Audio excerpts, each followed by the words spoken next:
Ready? Ready.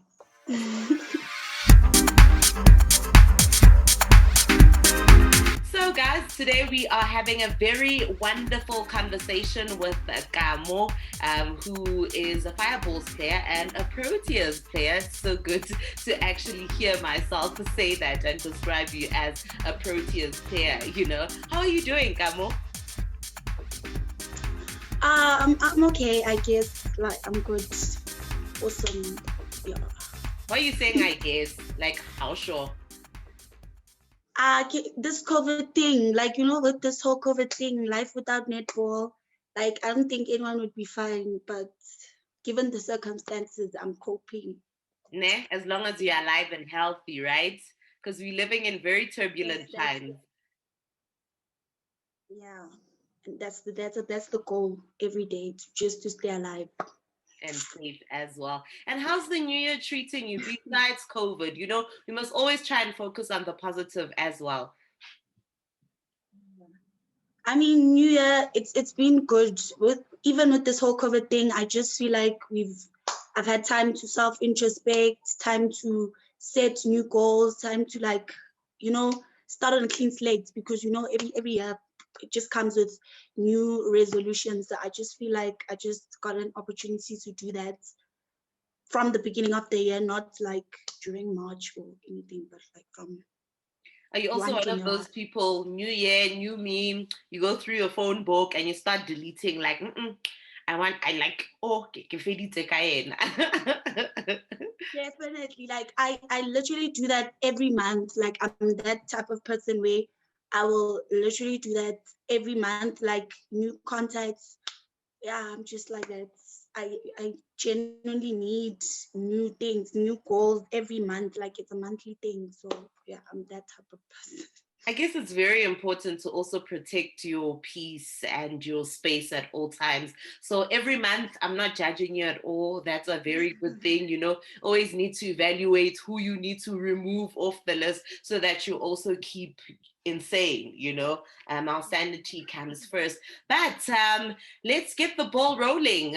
So I need you to answer these following questions as quickly as possible. Don't think about it. You must know these answers. They're very, very, very, very easy, right? Don't panic. Okay. I just need to write your answers down. All right, are you ready? Okay, let me time you actually. Let's see how many you answer.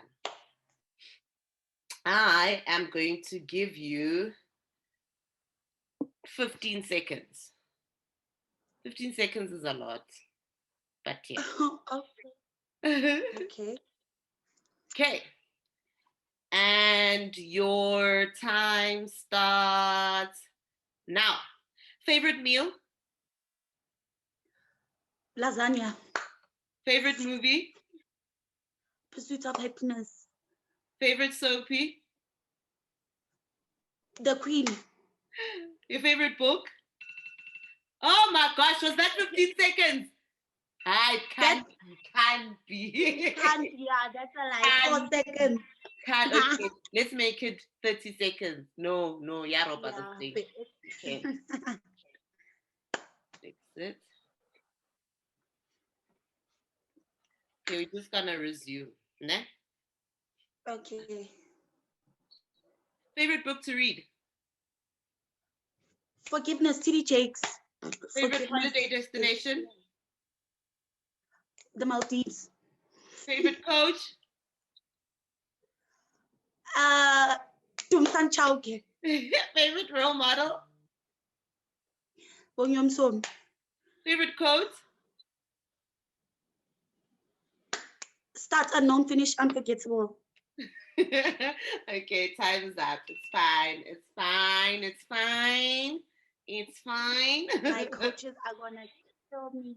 I love them all, but you had to think from the top of your head. Also, we're asking you to choose one, so it's not your fault, right? Yeah. And I was gonna say all of them, but given the time, I even gave you an extension Actually, we'll keep it at 30 seconds, and 15 seconds is a no-no. Ooh, I was being very strict today. All right. It was 3 questions, literally. I know, and then I was like, time flies, eh? But I mean, let's talk about. So I'm gonna ask you some questions based on some of the answers that you gave me, right? Um, do you read books or here and there? Here and there. Like don't I don't read, but I read. So there's this one book that my friend recommended for me, and I wouldn't have bought it, but because I don't read, but I that book I had to read it because and then I started reading it. But so far, let me just say it's the only book So when you that I've guys are read. traveling for matches and stuff, what do you do in between your spare time? Like when you're in the bus going to the venue, when you're in the hotel room, what is the one thing that you enjoy doing the most besides chatting to your teammates? I literally talk to myself. If I don't talk to myself, I will make sure I disrupt everyone else. So I just talk. I love talking. Even when I'm alone, I'll look at the mirror and I'll act a piece or just dramatize something. But even my teammates can relate. I cannot keep quiet. So I will talk to myself or I will engage in conversation with someone just for my own sanity. So when you don't rest, chief, like Or you're I always sing, talking. I sing, but verbal diarrhea. Nje. Oh man, let's talk about your netball journey. Where did it begin and when? Just talk us through the whole process. So I was 6 and in grade 1, obviously, because I was a year younger. So at the age of 6, which with primary school, you have to choose a sport for every term. So term 1, I loved athletics. I was, that girl, like athletics. And then I loved soccer, but because, it's not ideal when you're a girl in grade 1 and soccer combos don't communicate. So all the girls played netball, and I just had to go that route because wow, yeah, we could bond when it was netball time. So I just went to netball, and then I didn't take it seriously. It was just peer pressure, and I did it for just doing it my whole entire primary school. Yeah, yeah, years. It was just for fun. And then when I got to grade 8, I had a choice now. It was high school and there was a variety of sports. I could do anything I wanted. But um, I played locally also for netball, and that was a personal choice, no peer pressure, nothing. So I feel like because I went there, like grassroots level, township, I developed something for netball because it taught me so many values that I wasn't taught at home. Makes If sense. you understand what I'm saying. Makes sense. Yeah, so I was able to interact with people differently than So high school I went for netball, and then funny part is when I was asked which position I play, I used to play wing defense.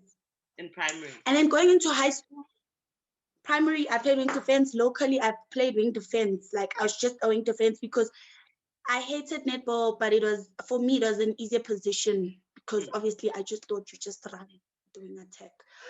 But going into high school, I had a choice again to choose any position that I want because point number 1, they don't know how I play. Point number 2, so the girl went for goal attack.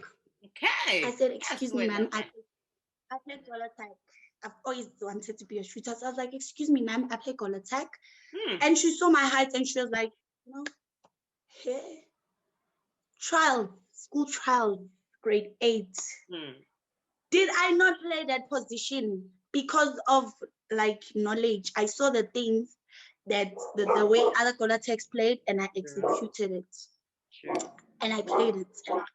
And that's when my love grew because I felt like there was always something new to learn. Like I learned everything. I learned something new every day. And that's when it started. And then I started playing action netball. And then I qualified regionally. And then while I'm looking at that, it's provincially. And I was like, yeah. And then everything happened so fast. That was 2015. And then I got selected for Gauteng. And then I didn't make it because of age for 3 consecutive years. Yeah. Until I was 16. And then when I was 16, I finally qualified. But from the age of 13, so 13, 14, 15, I was rejected. So I was selected. And when it comes to training, I would be sent back home because of age. And then at the age of 16, finally, I was Benakant. And that very same year, I was my first year playing champs. I was selected for the baby Proteas, and I got best shooter of the tournament. So it was my best years. Literally, that's when I saw, okay, but my love, 2015, that's when my love for netball grew. And I think, when something is in you, when it's innate, there's nothing you can do about it. I'm hearing you telling me about Hore. I just chose goal shooter and I nailed it, It just goes to show that it's always been in you. It was just waiting for you to just press that button so that the whole world can see the talent, that is instilled within you. And that's why even now you're representing the country, and also doing so well in the sporting code. But you talk about playing for provincial, take us through some of your accolades, some of the things that you've achieved through this very sport that you love. So, okay, I stopped playing action netball. So I played it for 2 years, 2015, and I stopped playing 2015, 2016. But for me, my best accolades was during under 19. So I was selected 2018, I think, first for under 19 for the baby Protea. So for me, I was confused. I didn't even know what was happening because I just went there to play. Little did I know there were selections and all that. I was just playing for, playing. And then that was my first year when I was selected for the baby Protea. So honestly, I feel like JNA, my team, Johannesburg, is one team that carried me through champs, like from under 19 and 21, playing for both under 19 and 21 same year. And under 21, I played for the B team.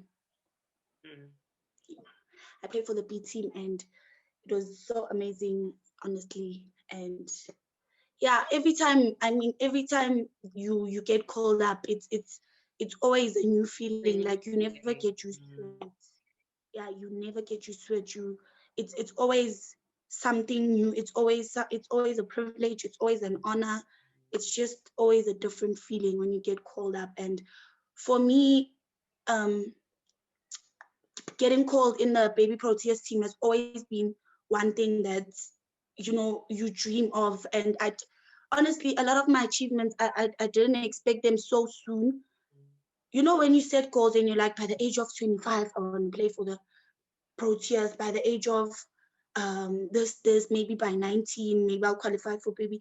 But mine happened so soon that every time I achieve in netball, it's always something. It's not another, but for me, it's always something. It's as if it's my first all the time. So every match is always my first match. Every trial is always my first trial in camp. So it's always a nice feeling. I guess it's very encouraging, to see those achievements and being acknowledged for something that you really love. It's very motivating. Like, I'm actually on the right path. Like, this is what I should be doing, It just gives you that extra motivation besides the passion that you have. And out of all the coaches, you mentioned Dumisani Chauke. Dumisani Chauke, why huh?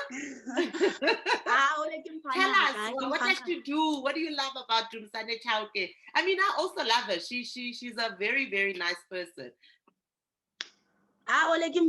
So like, she's one of those coaches where first time, okay, for you, how Dumisani is, she's intimidating. She's like tall. She looks intimidating, yeah.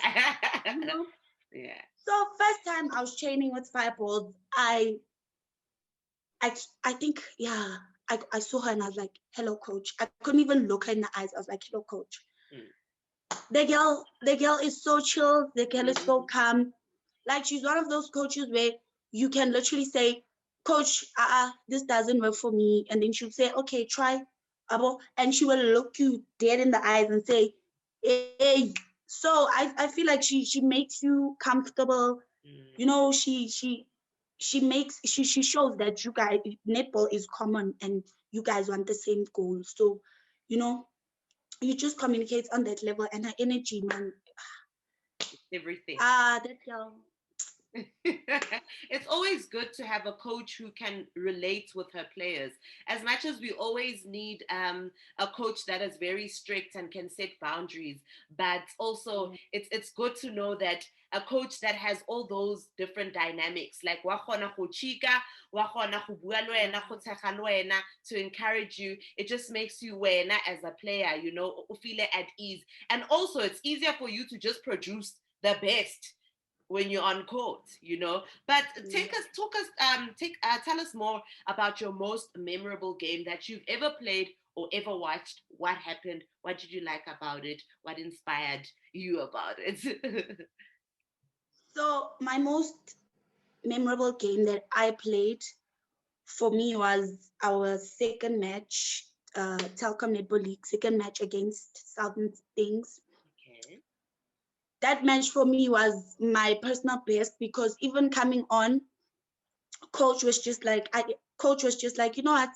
Because she usually tells me before game, I'm always nervous. Like I have a problem of nerves, Mm. I have a problem of self-confidence. And once everything gets in my head, I just lose it. So she was just like, you know what? Play your netball, play the grassroots level netball that you want to play. I know you want to play because everything for now, I just feel like as you change, as you go up provincially, as you go up nationally, the game is a totally different ball game. There are more clinical things. Mm. You don't just play like, you know, we used to play, I just catch. My aim is to just get to the circle. But now it's more about structure, systems, it's Mm. clinical netball. So for me, I overthink that and I want everything to be so perfect. Mm. So she was just like coming onto that game. Do you play? I won't give any instruction. Do you? And Yes. I was like, this girl, is she sure? Is she sure? She's like, you know, let's play your grassroots level netball because I know you want to play it. You've been thirsty to play it. I'm like, okay, coach. And coming on that game, I was so charged up. Like it was me. It was me playing. Like Mm. me. Geen rules. I was playing. You know, just playing. And my teammates were so supportive. So that game was my personal best. Yeah. And then a game that I enjoyed watching was our test series, our first test series against Malawi. Mm-hmm. That game, I felt like everyone was so charged up, like we were so ready. I always watch that game every second day or every third day. That game was literally the best, and I was so privileged to be part of that first test. Mm. If I could frame a video, It would be I'm that telling you, it specific would be on game. my wall. It would be on my wall, straight up. And how do you deal with, I wouldn't say difficult games, but emotionally draining games? And I'll tell you about what specific game I'm talking about. I'm talking about that semi-final when you guys lost by one. What happened? Like I looked at the whole team, Hey, I looked at the coach, I looked at my reaction. I was like, if I'm feeling like this, how are these people surviving? I mean, at the end of the day, it's a game, and we understand that there are wins and, but how you lose for, I feel like that is it's the But how matters you the lose most. honestly. Mm. So for me, I feel like every game in Tiana was emotional for me because it was it was a new. I had to step up out of my comfort zone. I Mm. had to do. yeah, I just had to step up. So for me, it was so emotional because coming onto every game, it was hard. Every game was hard. There was no easy game, and every game was emotional because we all know the goal. So the semi-final against Crenhams was, you know, that every goal must count. Mm. Every mistake, every mistake is a goal for the opponent. Setback. So Mm. honestly, it was, that game was so emotional that you needed to self introspect and be there for yourself, because before you become there for the team. So you had to internalize everything and then be emotionally strong for yourself. So for example, if in shooting I miss, I had to be there for myself and not, you know, dwell on my mistake and get up and not rely on someone else to pick me up, because that emotional setback can cost us another 3 goals. Mm. So for that game was difficult, and you know, we just silent, we could deal with it, we talked about it and we moved on. It was okay. No, And it was when okay. as an individual, how do you get over it? And get over it as in, because you didn't have enough time. You guys were playing almost every day, and obviously you don't have enough time to dwell on yesterday's mistakes, yesterday's emotions. You need to pick yourself up the next day, because now you have a third and fourth position to play for, which also matters the most. Like, take us through your emotional states. So every time I go through such a match, first thing we're gonna do a team talk, and then cool. When I'm alone, first thing I'm gonna do, what I was taught to do is I I do a video analysis. So I just look and I see what went wrong first as an individual and then as a team. And then coming on to the next game, I avoid whatever mistakes that happened yesterday, or I just, yeah. So after looking and seeing, because sometimes you don't understand what made you lose, and then you just you sad or angry for the wrong reasons. Mm. And then after that, I just look at those mistakes, and then I just see, okay, 1 2 3 4, it's okay, it's cool, we move on. Coming on to next match, we'll just fix 1 2 3 4. Like, it's okay, because beating yourself, like, it's not like we lost. So Mm. yeah, so it's just about fixing, yeah, recognizing your mistakes and then fixing them. But video analysis is always the best way.